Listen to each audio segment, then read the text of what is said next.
Hi everybody and welcome to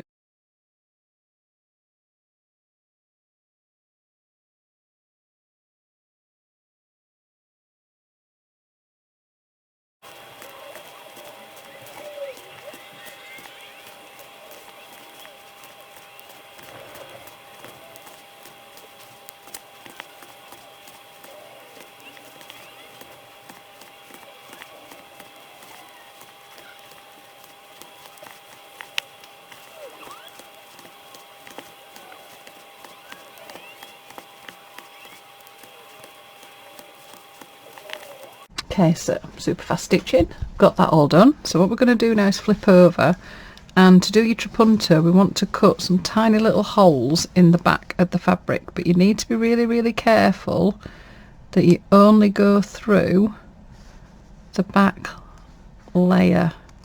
Doesn't need to be a big hole, just a tiny little hole. And then you just want to get some stuff in, and maybe a crochet hook or something.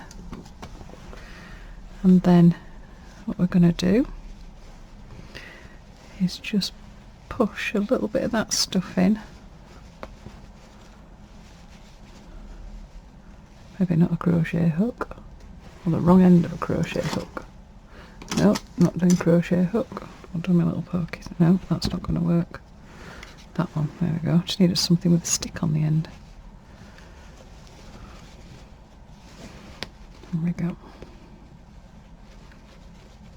Just pop a little bit of stuff in the back. A little finger might go in. There we go.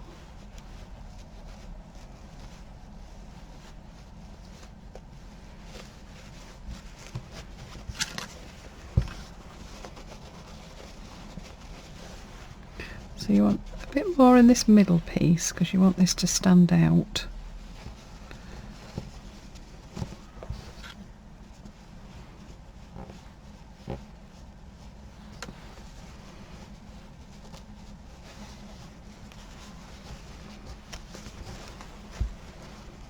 It's a bit fiddly.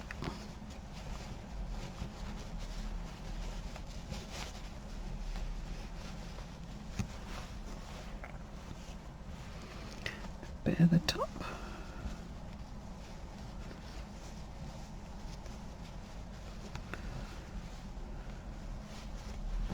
That's it. Right, so once you've got a bit in, just have a look at it from the front.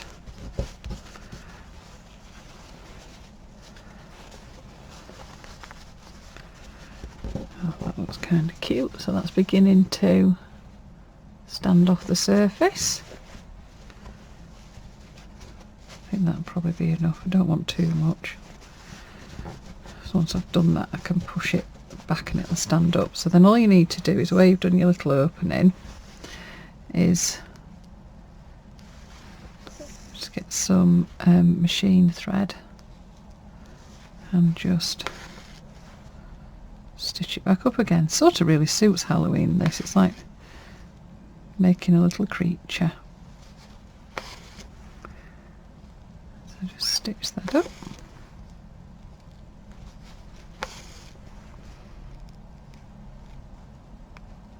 I do like trapunto. I think it's really, it can be really nicely used with embroidery if you've got particularly flat areas and you want to add, oops, a little bit of interest.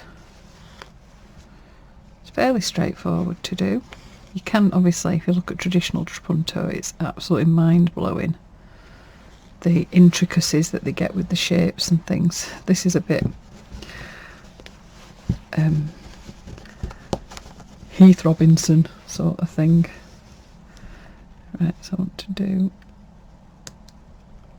tiny little bits at the other side, so I'm going to do my little cuts just so I can push it out. So you do want some little sharp scissors. You choose the point of your scissor, you can usually just make a tiny hole, but then you can just use some others. You can use I've been on it's Mr. Finch's workshop, He has like surgical tools for doing this, that you can just pinch it, just grab hold of it and pinch it, stuff it in.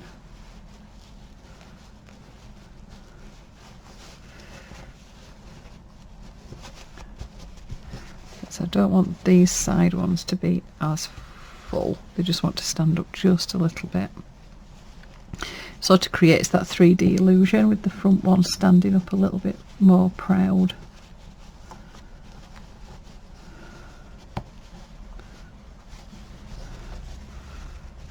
Yeah, that's okay. Right. Just stitch those ones shut. And then we can do our reverse applique.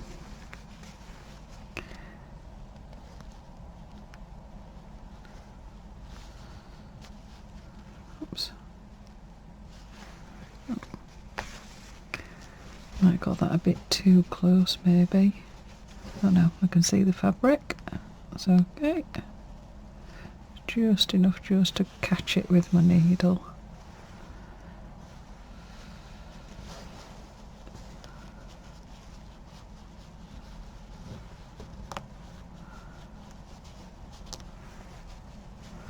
That's it.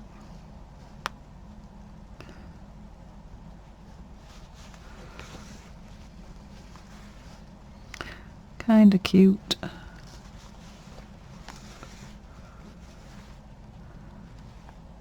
Yeah, I might have got that a little bit too close maybe to just be able to pick up my fabric, but we're managing, it's fine.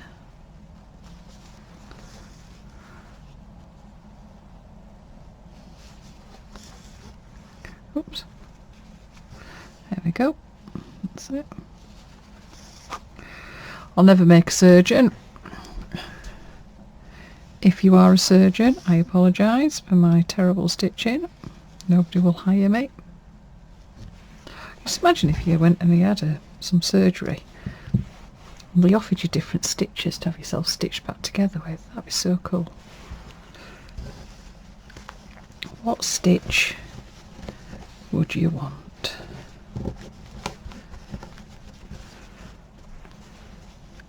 I think I'd be a bit of a... Ooh. I want something a bit decorative. Maybe. Bullion knots.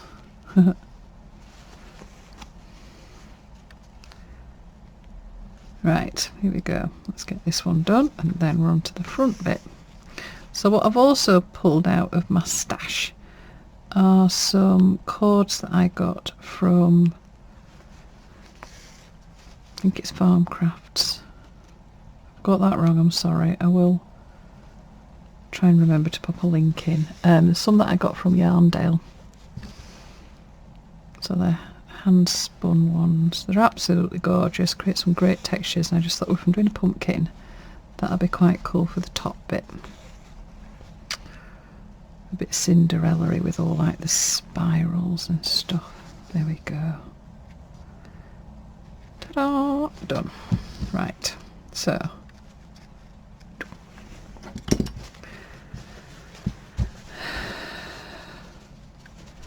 there's our little pumpkin to give it a bit of a wiggly woggly. Right, so now this is when I need to do the reverse applique because we only want the pumpkin left. So what I'm going to do is just lift up that front fabric and just go a couple of mil away from my stitching. Just working my way around so that what I'm left with is my pumpkin on the background.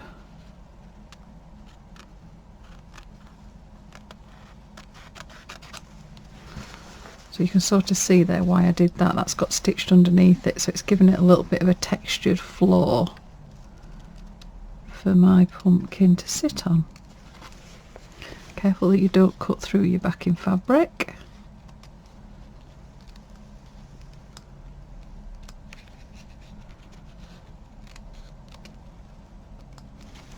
Go.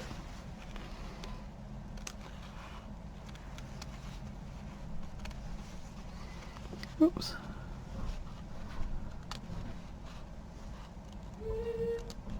Oh, some daughters just come home. There we go. Look at that cute little guy. So you can sort of see he stood off the surface. Not massively, which is fine. Right, so I need to work out now, redraw on the shape of my flag, just so that I know where everything is. Oops. Okay, right, and then what I was going to do with these is just grab a couple of little twisty bits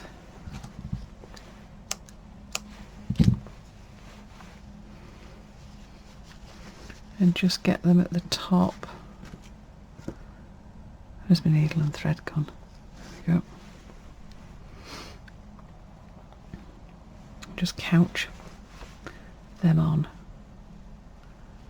So you could just do this with any wools or ribbons or anything like that that you have got, just to give you the top of your pumpkin.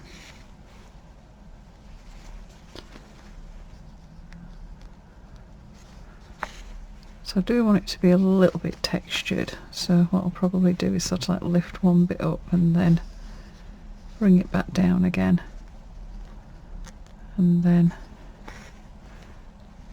just couch that bit on.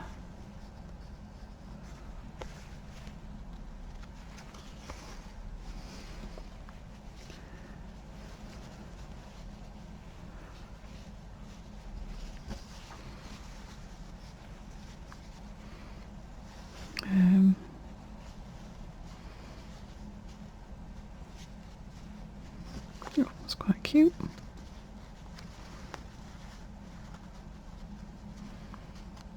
So I'll just hold those in place. Just couching just tiny little stitches just to hold it down.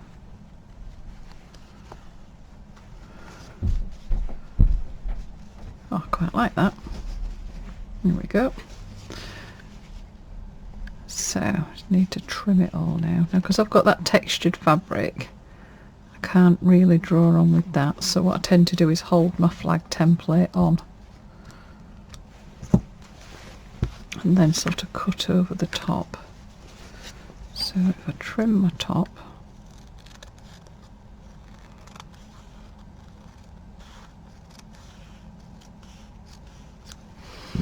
so I know where that's going. Tuck those in. That's the last thing I want to do.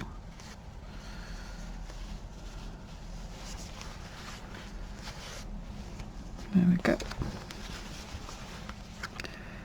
So then I sort of know where I'm going.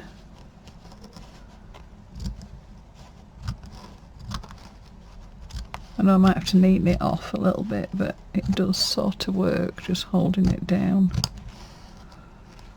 I'm hoping that this doesn't end up fraying, but if it does, it does. It's not the end of the world.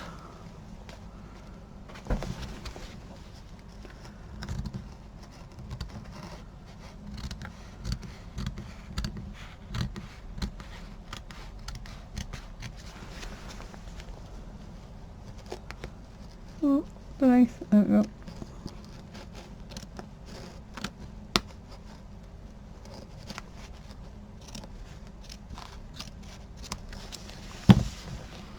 Yep, there we go. Oh, damn it. Oh, right, now it's lifting off the surface there. So, what I might just do is I've got a little bit of that red thread, rusty coloured thread. I might just do a few stitches. Right, left hand side is not very neat. I need to trim it down. I don't know why I just put an accent on like that. I'm sorry. I think it's because it's Halloween. It just affects everybody.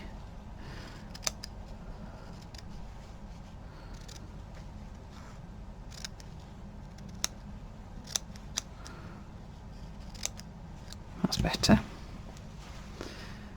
Right, so just to make sure, this is really just so that this doesn't end up just sort of fraying. I'll just do a few random big stitches because it's textured, you can't really see them, but hopefully I don't really want it to fray and fall off.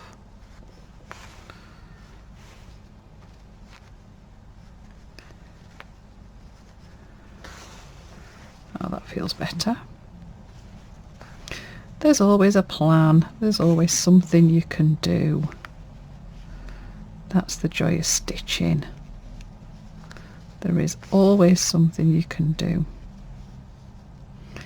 Usually a bit more stitching.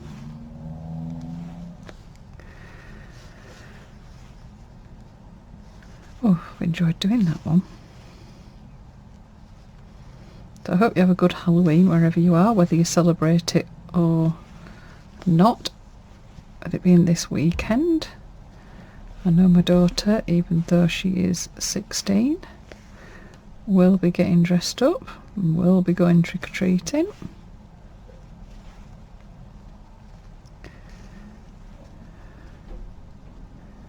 Being super polite to everybody that opens their door, but only if their house is decorated. That's the only doors that you go to. If there's no decorations, you don't knock on the door. That's the basic rule that we have.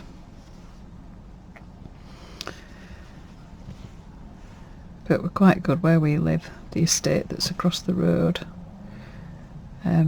Well, it used to be. I suppose really everybody's kids are growing up, but there used to be all sorts going on. Not many people come down to our house because we're off the road and it's quite a dark drive, so a lot of people don't even know that we're here. Right, bit of a tidy up. That up there. Right, there we go. So a little pumpkin. That's way cute. So there we go. Happy Halloween, everybody.